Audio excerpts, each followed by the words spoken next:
அனைவருக்கும் காலை வணக்கம். இன்றைக்கி செவ்வாய்க்கிழமை காலையில் வெத்தலை தெய்வம் போடுறதுக்காக நான் சாமிக்கு எல்லாமே தொடச்சி பூவெல்லாம் வச்சு எல்லாம் ரெடி பண்ணி வச்சுட்டேங்க.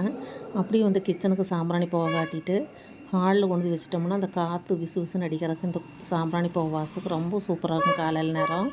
அதுக்காக ஒரு சாம்பிராணி பற்ற வச்சுட்டுங்க. பாருங்கள், நல்லா நேரம் விடிஞ்சிருச்சு. சாமி கும்பிட்டாச்சுங்க. வெத்தலை தெய்வம் போட்டு சாமிக்கு பிரசாதம் பண்ணியாச்சுங்க. இப்போ நம்மளுக்கு சாப்பிட்றதுக்கு நம்ம பிரசாதம் செய்யணும் இல்லைங்க.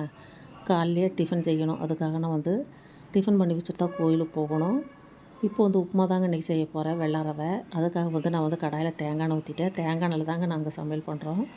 தேங்காய் எண்ணெய் ஊற்றி வச்சு எண்ணெய் நல்லா காய்ஞ்சது கடுகு, உளுத்தம்பருப்பு, கடலைப்பருப்பு இதெல்லாம் தேவையான அளவு போட்டுக்கலாம். நம்ம தேவைக்கு தகுந்த மாதிரி. உளுந்து பருப்பு, கடலைப்பருப்பு அதிகமாக போடும்போது நம்ம உப்புமா சாப்பிடும் நல்லா கடிபடும், ரொம்ப டேஸ்ட்டாகவும் இருக்கும். பக்கத்துலேயே டீ போடுறதுக்கு தண்ணியும் பால் வச்சாச்சுங்க.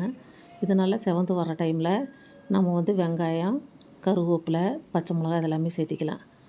இப்போது இதெல்லாம் சேர்த்துறதுக்கு முன்னாடி நம்ம இதில் சேர்த்தி கடைசியில் தாங்க தண்ணி ஊற்றுவோம். நம்ம முதலே தண்ணி ஒரு பாத்திரத்தில் கொதிக்க வச்சு எடுத்து வச்சுக்கணும்.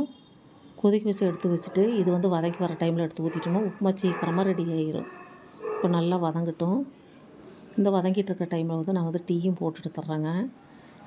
இப்போ இன்றைக்கி நான் இதெல்லாமே செஞ்சு வச்சுட்டு நான் கோயிலுக்கு போகிறேன், முருகர் கோயிலுக்கு. அதுக்காக தாங்க அவசர அவசரமாக இந்த வேலையை செஞ்சிட்ருக்கிறேன். இப்போ டீயும் ரெடி ஆகிடுச்சு. டீ வடித்து ஒரு டம்ளர் டீயை எடுத்து குடிச்சிக்கலாம். இப்போ உப்புமாவுக்கு பாருங்க தண்ணி ஏற்கனவே கொதிச்சிட்ருக்கறனால சீக்கிரமாக ரெடி ஆகிடுச்சு. ரவையும் போட்டு கலவையாச்சுங்க.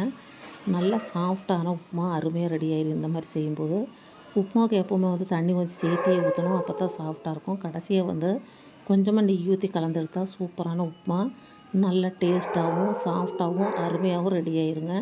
நீங்களும் இதேமாதிரி ட்ரை பண்ணுங்கள். இந்த வீடியோ பிடிச்சிருந்தா சப்ஸ்கிரைப் பண்ணுங்கள். நன்றி, வணக்கம்.